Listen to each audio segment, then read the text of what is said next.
Welcome to the success wheel. जैसा कि हम लोग देख रहे थे, झारखंड जीके का प्रैक्टिस सेट देख रहे थे और उसमें हम लोग जनजातियों का प्रैक्टिस कर रहे थे। आज हम लोग का जनजाति रहेगा बिरहोर, कोरवा और असुर जनजाति। यानी कि बिरहोर, कोरवा और असुर जनजाति से जितने भी प्रश्न इम्पोर्टेंस बनेंगे उसको हम लोग आज देखेंगे। इस सेशन में टोटल 70 क्वेश्चन है ना। बिरहोर जनजाति से, कोरवा जनजाति से और असुर जनजाति से। अब आप इसको क्या करेंगे कि प्रैक्टिस सेट को लगाइए और देखिए कि आपका कितना सही होता है। ठीक है, तो चलिए हम लोग आज का पहला सवाल हमारा स्क्रीन में क्या है। कहता है झारखंड में बिरहोर जनजाति लोगों के निवास के रूप में क्या जाना जाता है। ए टोले, बी टंडा, सी धुमकुड़िया, डी अखाड़े। तो आपको बताना है कि झारखंड में जो बिरहोर जनजाति के लोग हैं निवास के रूप में क्या जाना जाता है। तो जहां निवास करते हैं उसको हम लोग क्या कहते हैं, यानी कि बिरहोर जनजाति लोग क्या कहते हैं उसको आपको बताना है। तो इसका सही आंसर हो जाएगा ऑप्शन नंबर बी टंडा। ठीक है, देखिएगा कि झारखंड राज्य में बिरहोर जनजाति की जनसंख्या यदि पूछा जाए तो आपका कितना होगा। जनसंख्या है आपका 10,726 और ये झारखंड की कुल जनजातियों का कितना प्रतिशत है, तो मात्र 1.2% है। आगे इसका रिलेटेड क्वेश्चन भी आ सकती है। कहता है उथलुस, है ना, उथलुस और जागहिस, जागहिस के किस जनजाति के वर्ग हैं। उथलुस और जागहिस के किस जनजाति के वर्ग हैं। ए हो, बी बिरहोर, सी खोंड और डी गोंड। तो इसका सही आंसर हो जाएगा ऑप्शन नंबर बी यानी कि बिरहोर। देखिएगा कि थर्ड नंबर सवाल हमारा कहता है कि बिरहोर का शाब्दिक अर्थ क्या है। ए जंगल का आदमी, बी प्राकृतिक का प्रेमी, सी पवित्र आदमी, डी आम आदमी। तो इसका सही आंसर क्या हो जाएगा ऑप्शन नंबर ए यानी कि जंगल का आदमी। 4 नंबर प्रश्न है 2011 की जनगणना के अनुसार झारखंड में बिरहोर जनजाति की जनसंख्या कितनी है। अभी आपको हम बताएं कि झारखंड में जो 2011 के जनगणना के अनुसार जो है बिरहोर जनजाति की जनसंख्या कितनी है, तो कितना है 10,726। तो इसका सही आंसर हो जाएगा ऑप्शन नंबर सी। बिरहोर शब्द की उत्पत्ति किस भाषा शब्दों से हुई है। ए हिंदी, बी संथाली, सी मुंडारी और डी हो। तो आपको बताना है कि बिरहोर जो शब्द है उसकी उत्पत्ति जो है किस भाषा शब्दों से हुई है। ए हिंदी, बी संथाली, सी मुंडारी और डी हो। तो इसका सही आंसर क्या हो जाएगा ऑप्शन नंबर सी यानी कि मुंडारी। यानी कि जो बिरहोर शब्द है वो कहां से मिली है, तो मुंडारी शब्द से निकली है। नेक्स्ट सवाल हमारा है बिरहोर जनजाति का संबंध किस प्रजाति समूह से है। ए नेग्रिटो, बी प्रोटो एस्ट्रोलॉइड, सी मंगलोइड, डी कॉकेशियन। तो इसका सही आंसर क्या हो जाएगा ऑप्शन नंबर बी। अगला सवाल हमारा देखिएगा, कहता है कि बिरहोर जनजाति की भाषा क्या है। तो बिरहोर जनजाति की भाषा क्या है। ए में कहता है कुड़ुक, बी हो, सी बिरहोरी और डी मुंडारी। तो देखिएगा कि बिरहोर जनजाति का भाषा हमारा क्या है, बिरहोरी हो जाएगा। ठीक है, कौन सा भाषा हो जाएगा, बिरहोरी।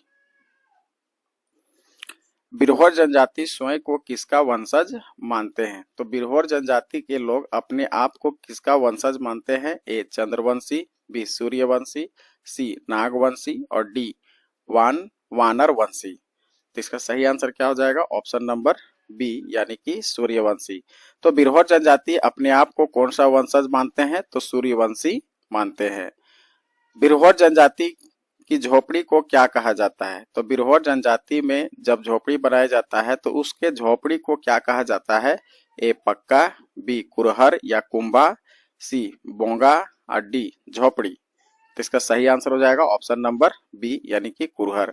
तो इसको याद रखिएगा कि बिरहोर जनजाति में जो झोपड़ी होता है यानी कि घास फूस से बनाया जाता है, पुआल से बनाया जाता है, लकड़ी से बनाया जाता है, तो उसको हम लोग क्या बोलते हैं, कुंभा। हम लोग अपने भाषा खोटा भाषा में भी क्या कहा जाता है ना, कि जब हम लोग धान का मेसाई होता है, जब धान मेसा जाता है तो वहां पर क्या होता है कि कुंभा बनाया जाता है। तो बिरहोर जनजाति में है ना उसी झोपड़ी को क्या कहा जाता है, कुरहर या फिर कुंभा। 10 नंबर प्रश्न को देखेंगे तो कहता है कि बिरहोर जनजाति के युवा गृह। अब ये सब इंपॉर्टेंट सवाल है, डायरेक्टली सवाल पूछा जाता है कि बिरहोर जनजाति के युवा गृह को क्या कहा जाता है? धुमकुड़िया, बी गित्तियोड़ा, सी चौपाल और डी अखड़ा। इसका सही आंसर हो जाएगा ऑप्शन नंबर बी यानी कि गित्तियोड़ा। तो देखिएगा बिरहोर जनजाति में जो युवा गृह होता है उसको हम लोग गित्तियोड़ा कहते हैं। अब युवा गृह में दो तरह का होता है, एक तो होता है लड़कियों का प्रवेश और दूसरा होता है लड़कों का प्रवेश।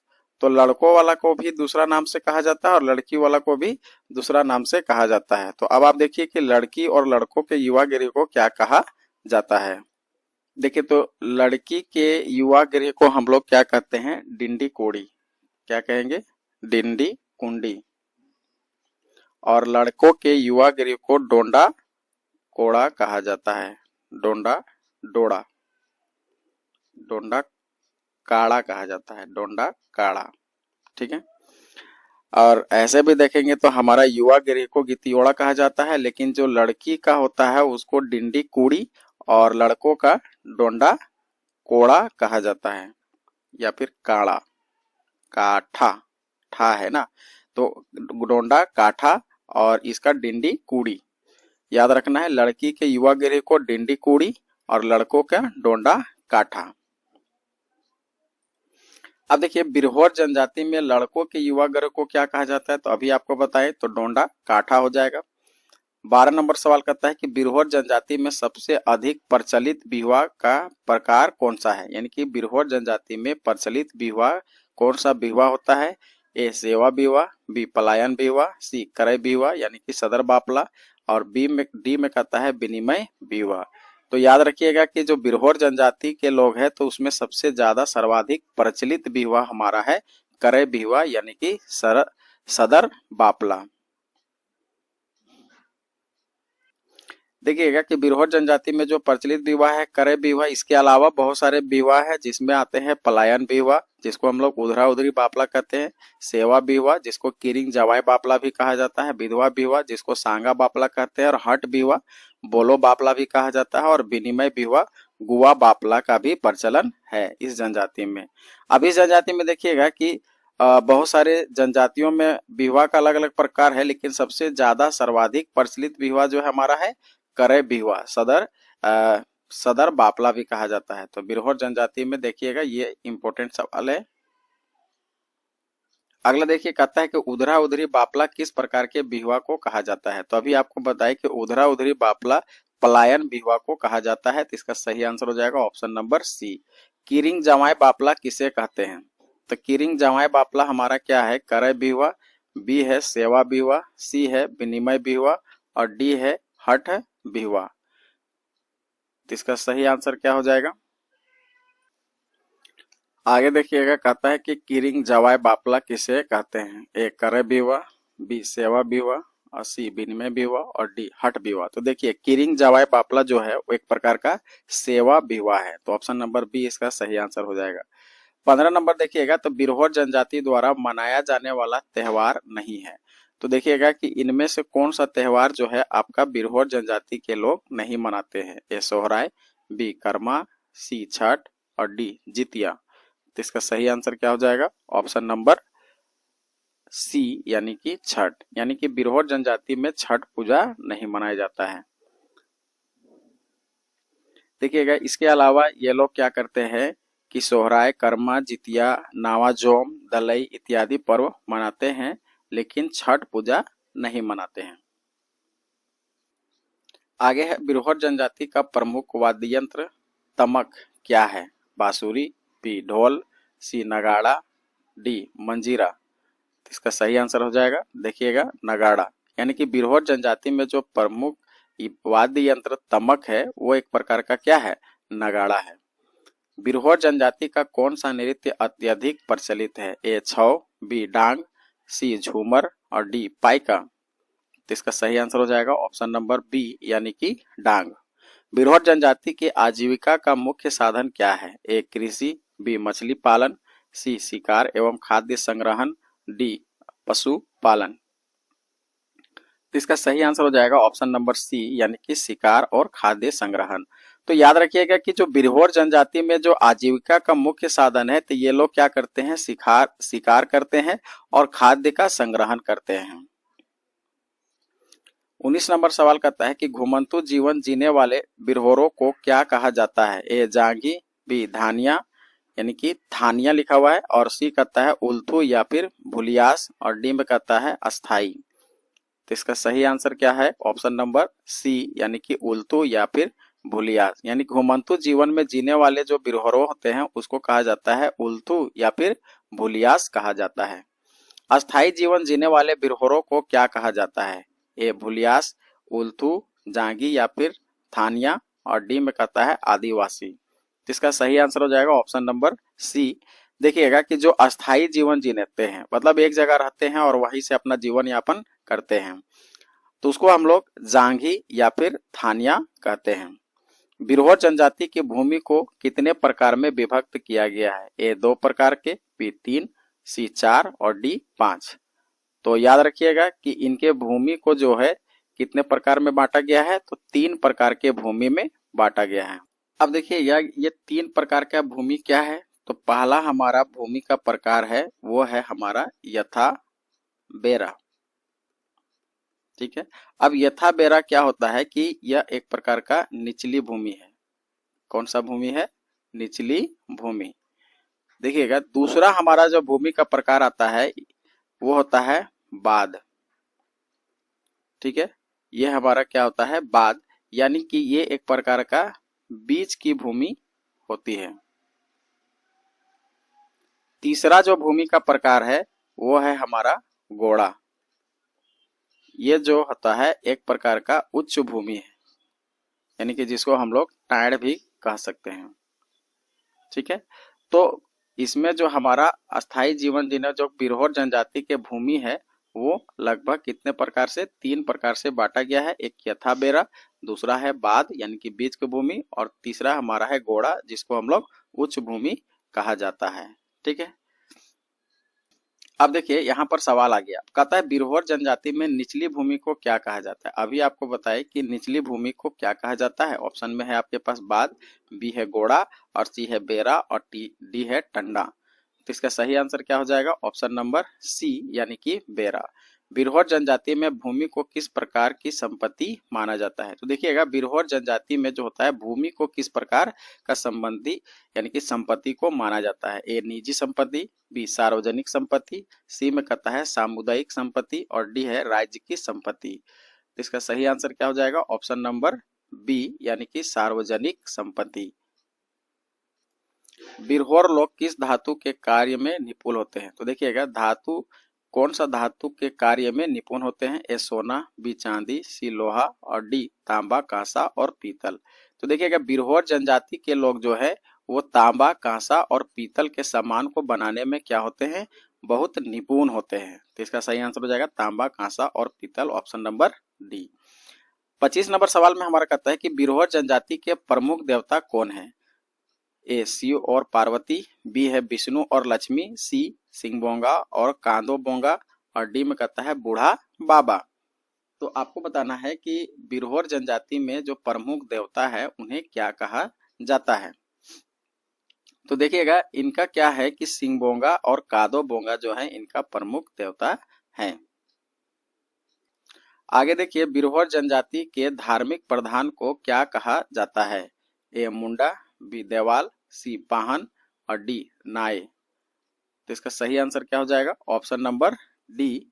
ऑप्शन में क्या है? नाय। यानी कि बिरहोर जनजाति के धार्मिक प्रधान को क्या कहा जाता है? नाय। इसको याद रखिएगा क्योंकि धार्मिक प्रधान हर जनजातियों में अलग अलग कहा जाता है। तो बिरहोर जनजाति का जब पूछा जाए तो उसको हम लोग क्या बोलेंगे? नाय बोलेंगे। ओरा बोंगा क्या है? अब देखिए ओरा बोंगा बिरहोर जनजाति में ओरा बोंगा क्या है? एक त्योहार है, एक नृत्य है, एक देवता है, एक वाद्य यंत्र है। तो ओरा एक प्रकार का क्या है कि एक देवता है। ठीक है, ओरा बोंगा हमारे एक प्रकार के देवता है। तो देखिए बोंगा से आपको पकड़ लेना होगा कि ये एक प्रकार का देवता ही होगा। बिरहोर जनजाति में जनसंख्या झारखंड की कुल जनजातीय जनसंख्या का कितना प्रतिशत है? तो इसको हम आपको स्टार्टिंग में ही बता दिए थे कि बिरहोर जनजाति 2011 के अनुसार देखेंगे तो झारखंड में कुल जनजातियों का कितना प्रतिशत है? तो मात्र है 0.12%, यानी कि ऑप्शन नंबर ए इसका सही आंसर हो जाएगा। देखिएगा बिरहोर जनजाति के वाद्य यंत्र तिरियो किससे बना होता है? ए लोहा, बी मिट्टी, सी बांस और डी लकड़ी। तो इसका सही आंसर क्या हो जाएगा? ऑप्शन नंबर सी यानी कि बांस। बिरहोर जनजाति के नृत्य मुतकार के अलावा कौन सा नृत्य प्रचलित है? ए लांगड़ी, बी भांगड़ा, सी गरबा और डी कथक। तो इसका सही आंसर हो जाएगा ऑप्शन नंबर ए यानी कि लांगड़ी। 2011 की जनगणना के अनुसार झारखंड में चीक बड़ाई जनजाति की जनसंख्या कितनी है? अब आप यहां से देखिए कि हम लोग चीक बड़ाई जनजाति के प्रश्न को देखेंगे। चीक बड़ाई जनजाति, अब यहां से हमारा चीक बड़ाई जनजाति से रिलेटेड प्रश्न आएंगे। तो 2011 के जनगणना के अनुसार देखेंगे तो झारखंड में चीक बड़ाई जनजाति की जनसंख्या कितनी है? ए में कहता है 45,000, बी में है 54,163, सी है 60,000 और डी है 48,500। तो इसका सही आंसर जो होगा आपका होगा ऑप्शन नंबर बी यानी 54,163। देखिएगा जो चीक बड़ाई का जनजाति का जनसंख्या है जो 54,163 है और ये कुल जनजातियों का कितना परसेंट है? तो मात्र हमारा 0.62% है। ये भी एग्जाम में सवाल आ सकते हैं, हो सकता है आगे हम क्वेश्चन सेट किए होंगे तो वो भी आएगा। देखिए अब कहता है चीक बड़ाई जनजाति की जनसंख्या झारखंड के कुल जनजातीय जनसंख्या का कितना प्रतिशत है? तो ये तो आपको हम अभी बताए, तो कितना हो जाएगा? 0.62%। चीक बड़ाई जनजाति का मुख्य निवास स्थान कौन से जिले में है? ए पलामू गढ़वा, बी रांची गुमला सिमडेगा, सी में कहता है धनबाद बोकारो और डी है सरायकेला पश्चिमी सिंहभूम। तो देखिएगा चीक बड़ाई जनजाति के मुख्य स्थान झारखंड में कहां पर है, कौन सा जिला में है? तो इसका सही आंसर जो होगा आपका हो जाएगा बी, यानी कि जो चीक बड़ाई है यह तो रांची गुमला और सिमडेगा में देखने को मिलता है। अब कहता है चीक बड़ाई जनजाति किस प्रजाति समूह से संबंधित है? तो प्रोटोएस्टेरॉइड, बी है द्रविड़, सी है मंगलोइड और डी है नेग्रेटो। तो इसका सही आंसर जो होगा ऑप्शन नंबर बी हो जाएगा द्रविड़, यानी कि चीक बड़ाई जनजाति किस प्रजाति समूह से रखते हैं?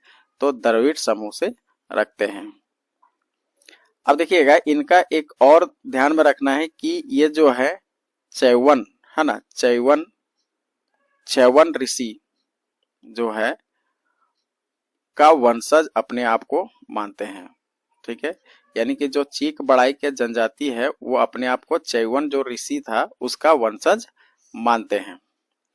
चीक बड़ाई जनजाति किन दो वर्गों में विभाजित किया गया है? यानी कि चीक बड़ाई जनजाति को दो वर्गों में विभाजित किया गया है, तो आपको वो वर्गों का नाम बताना है कौन कौन सा वर्ग में विभाजित है।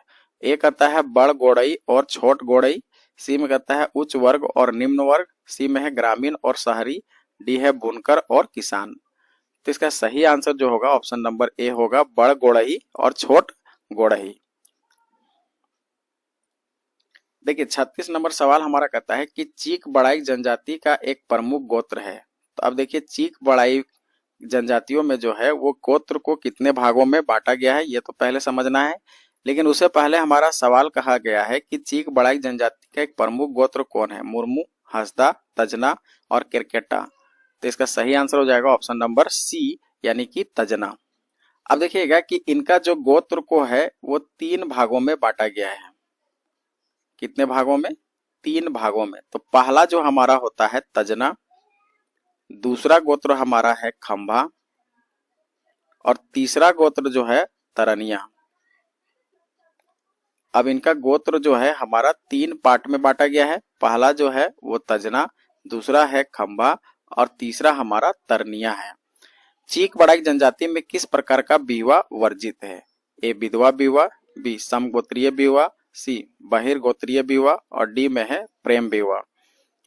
तो इसका सही आंसर क्या हो जाएगा? ऑप्शन नंबर बी यानी कि समगोत्रीय बीवा।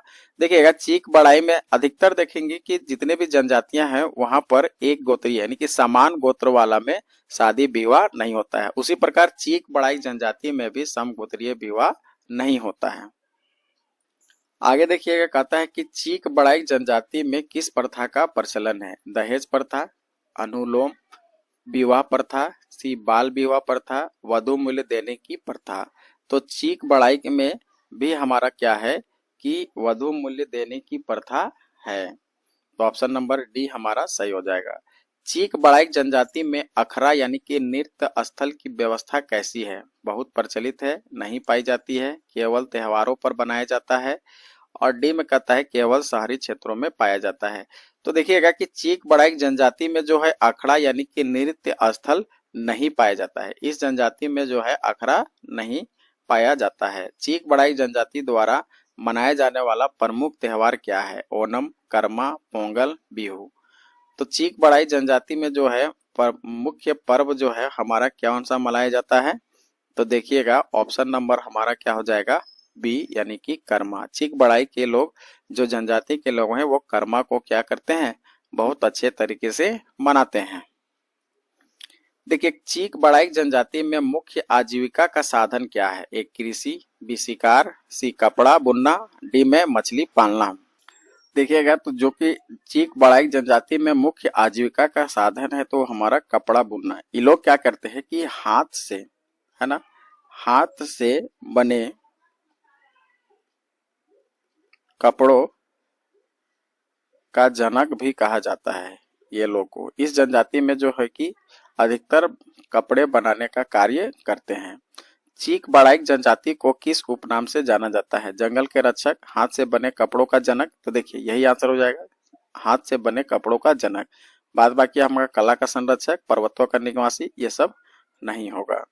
चीक बड़ाइक जनजाति का मुख्य देवता कौन है? धरती बोंगा, सिंह बोंगा, भगवान विष्णु, डी शिव जी। तो याद रखिएगा कि जो चीक बड़ाइक जनजाति का मुख्य देवता जो है वो हमारा कौन है? तो सिंह बोंगा है। यानी कि चीक बड़ाइक जनजाति में सबसे जो मुख्य देवता है वो सिंह बोंगा ही होते हैं। चीक बड़ाइक जनजाति में मुख्य देवी कौन है? दुर्गा माँ, सरस्वती माँ, देवी माई, काली माई। तो देखिएगा कि चीक बड़ाइक जनजाति का जो मुख्य देवी है वो हमारा कौन है? देवी माई। चीक बड़ाइक जनजाति शवों को कैसे अंतिम संस्कार करती है?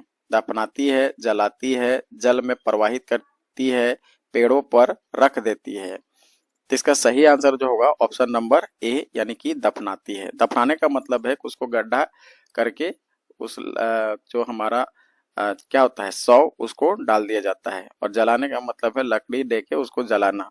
तो ये लोग अधिकतर क्या करते हैं कि दफनाने का काम करते हैं। छोटे गोढ़ी को किस अन्य नाम से जाना जाता है? बड़ जात, छोट जात, मध्यम जात, द्रविड़ जात। तो इसका सही आंसर क्या हो जाएगा? ऑप्शन नंबर बी यानी कि छोट जात।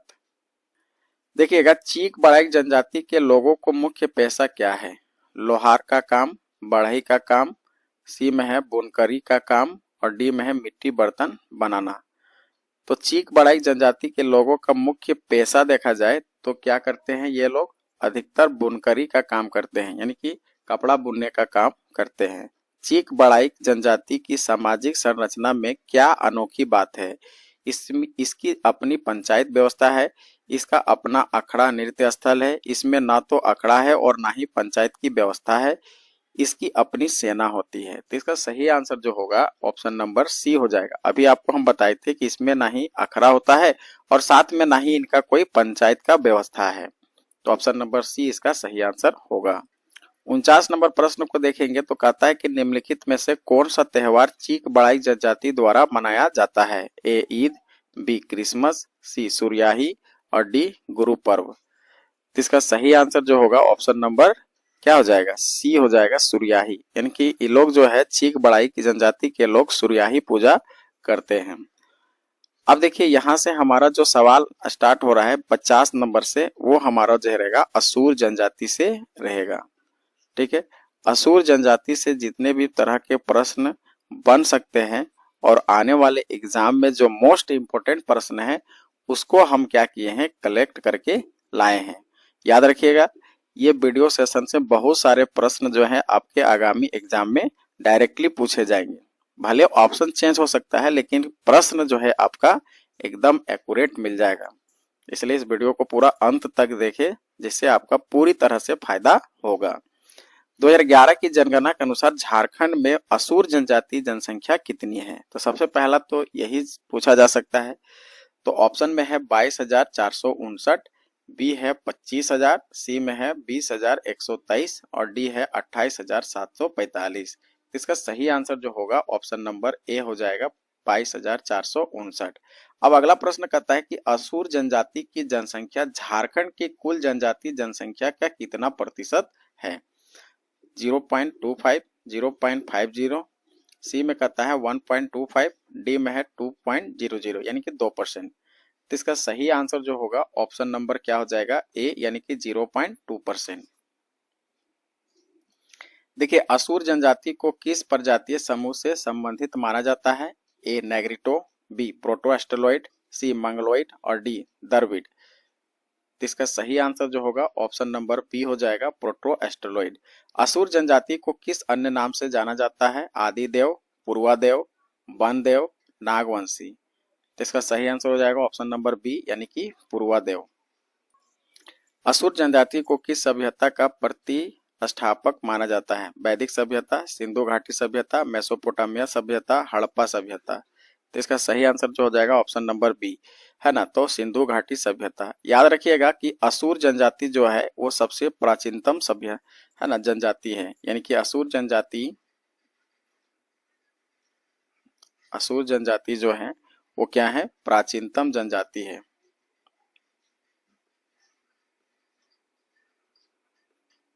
प्राचीनतम जनजाति है।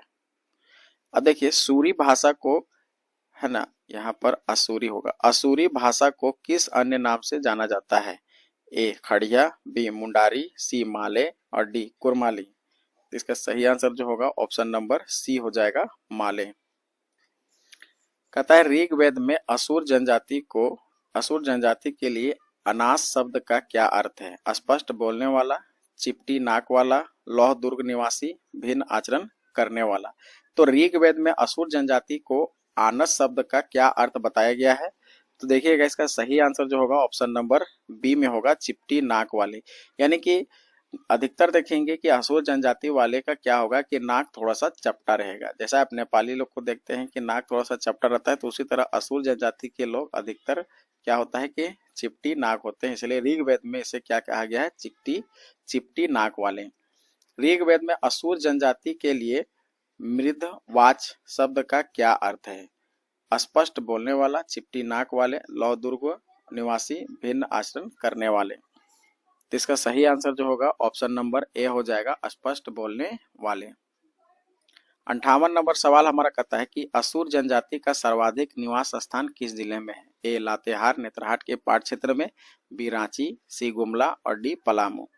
तो देखिएगा कि असुर जनजाति के लोग अधिकतर क्या होते हैं? जंगल, पहाड़, पर्वत में रहते हैं। तो इसका सही आंसर जो होगा ऑप्शन नंबर ए हो जाएगा, लातेहार नेतरहाट के पाट क्षेत्रों में पाए जाते हैं। असुर जनजाति कितनी उपजातियों में विभक्त है? ए 2, बी 3, सी 4 और डी 5।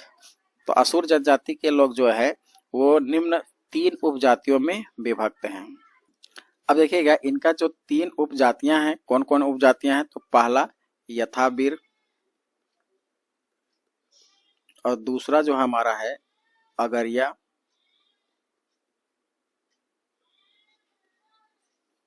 तीसरा जो होगा हमारा बिरजिया। ठीक है, तो असुर जनजाति को 3 उपजातियों में बांटा गया है, वो है यथावर, अगरिया और बिरजिया। असुर जनजाति में युवा गृह को क्या कहा जाता है? तो ध्यान रखिएगा, असुर जनजाति में युवा गृह को गितिओड़ा कहा जाता है। अब देखिएगा, इसमें गोत्र को क्या कहा जाता है? तो इस जनजाति में गोत्र को क्या कहा जाता है? तो पारस कहा जाता है। क्या कहा जाता है? पारस। इसी से रिलेटेड अगला सवाल जो है, असुर जनजाति में गोत्र को क्या कहा जाएगा? तो पारस कहा जाएगा, जो कि हमें आपने अभी देखा। असुर जनजाति में प्रचलित विवाह का प्रकार नहीं है। आपको बताना है कि इनमें से कौन सा विवाह का प्रकार है जो असुर जनजाति में नहीं प्रचलित है? सेवा विवाह, जबरन विवाह, गोलट विवाह, सगाई विवाह। तो इसका सही आंसर हो जाएगा ऑप्शन नंबर डी यानी कि सगाई विवाह। असुर जनजाति में वधु मूल्य को क्या कहा जाता है? दहेज, डाली टका, वरदान, भेंट। तो इसका सही आंसर हो जाएगा ऑप्शन नंबर बी यानी डाली टका। देखिएगा असुर जनजाति में जो है कि वधु मूल्य यानी कि हर जनजातियों में देखेंगे कि वधु मूल्य देने की प्रथा है। कुछ बहुत ऐसे कम ही जनजाति हैं जिसमें वधु मूल्य नहीं दिया जाता है। तो असुर जनजाति में जो है वधु मूल्य को क्या कहा जाता है? डाली टका कहा जाता है। अब देखिए इदिमी, इदिमी प्रथा किससे संबंधित है? शिकार की रस्म, विवाह पूर्व, सहवास की अनुमति, सी में है फसल कटाई का उत्सव, डी में है लोहा गलाने की प्रक्रिया। तो इदिमी प्रथा जो हमारा है एक प्रकार की लोहा गलाने, नहीं क्या हो जाएगा 64 का बी हो जाएगा, यानी कि विवाह पूर्व सहावस की करने की अनुमति है इदिमी प्रथा में। चामबंदी संस्कार किससे संबंधित है? विवाह की रस्म, बच्चे की सुरक्षा हेतु चमड़े का धागा पहनना, सी में है लोहा गलाने की प्रक्रिया और डी में है अंतिम संस्कार।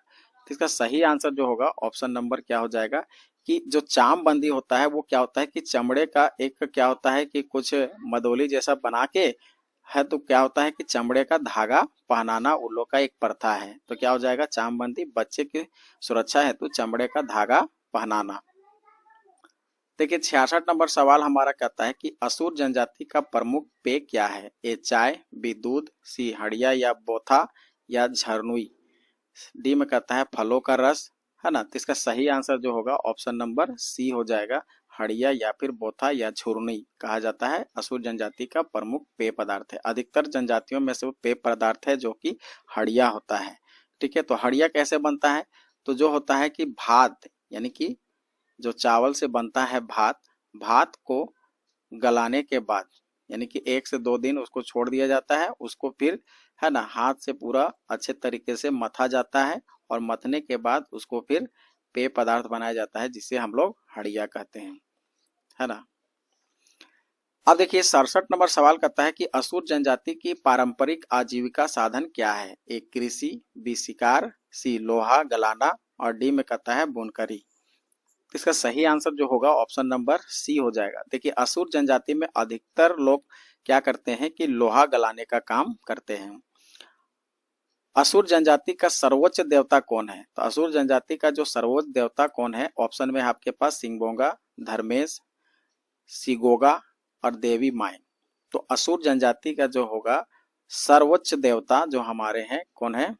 ऑप्शन नंबर सी हो जाएगा, सिगोगा। ऑप्शन नंबर सी यानी कि सिगोगा।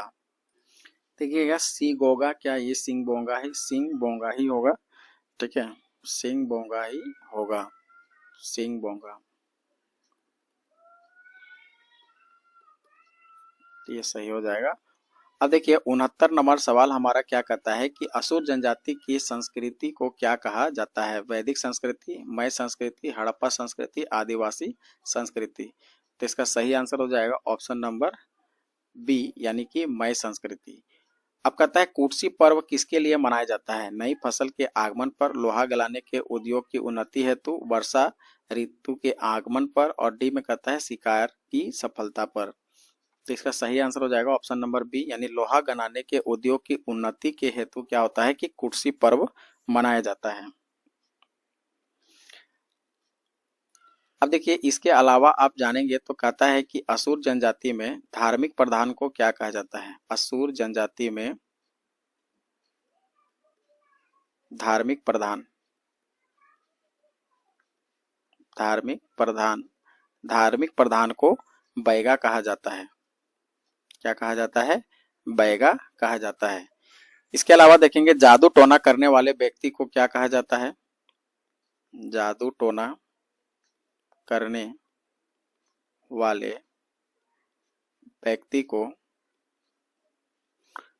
माटी कहा जाता है। क्या कहा जाता है? माटी कहा जाता है। इसके अलावा देखेंगे अभी जो वर्तमान में असुर जनजाति जो है वो वर्तमान में क्या काम करते हैं? तो वर्तमान में देखेंगे तो ये लोग अभी फिलहाल है ना अस्थायी कृषि करते हैं। तो वर्तमान में ये लोग का आर्थिक देखेंगे तो आर्थिक व्यवस्था के लिए अस्थायी कृषि वर्तमान में कर रहे हैं।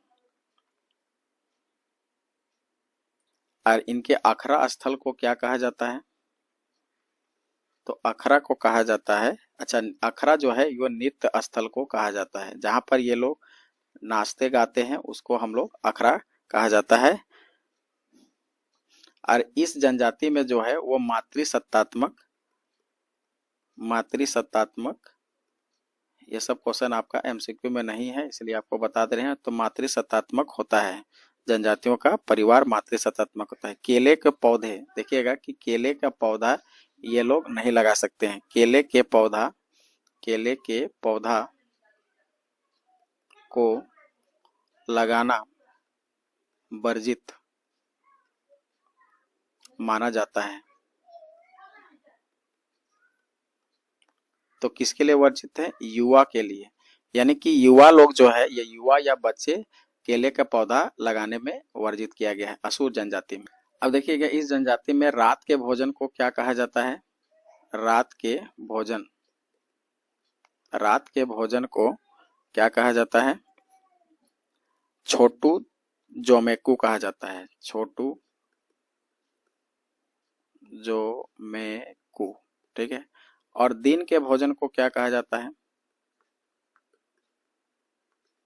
दिन के भोजन को लोलो घेटू जोमेकू। देखिएगा इस जनजाति में प्रमुख त्योहार जो है सोहराय, सरहुल, कुर्सी, लोहा गलाने के उद्योग की उन्नति हेतु करा जाता है। कथडेली, नवाखनी, सरही इत्यादि। इस जनजाति की संस्कृति को मय संस्कृति एवं नृत्य स्थल को अखरा कहा जाता है। तो ये कुछ इंपॉर्टेंट एक्स्ट्रा पॉइंट आपको हम बताएं असुर जनजाति, क्योंकि असुर जनजाति जो है आगामी एग्जाम के लिए मोस्ट इंपॉर्टेंट है। हर एक एग्जाम में असुर जनजाति से कुछ ना कुछ प्रश्न आपका देखने को मिल ही जाता है, ठीक है। तो इस वीडियो में हम इतना ही करते हैं, अगले सेशन में फिर मिलते हैं जो हमारा रहेगा झारखंड जीके का 13वां नंबर सेट, ठीक है। तो ठीक है, अभी तक हम लोग बहुत सारे प्रश्न को देख लिए हैं, बहुत सारे सेट को प्रैक्टिस कर लिए हैं। इसी तरह हम लोग आगे प्रैक्टिस करते रहेंगे। यदि आपने अभी तक इस चैनल को सब्सक्राइब नहीं किया है तो सबसे पहले जाके इस चैनल को सब्सक्राइब कर लीजिए, जिससे क्या होगा कि जब भी हम इस चैनल में वीडियो को अपलोड करेंगे तो आपके पास नोटिफिकेशन पहुंच जाएगा, ठीक है। तो फिर मिलते हैं नेक्स्ट वीडियो में, तब तक के लिए धन्यवाद।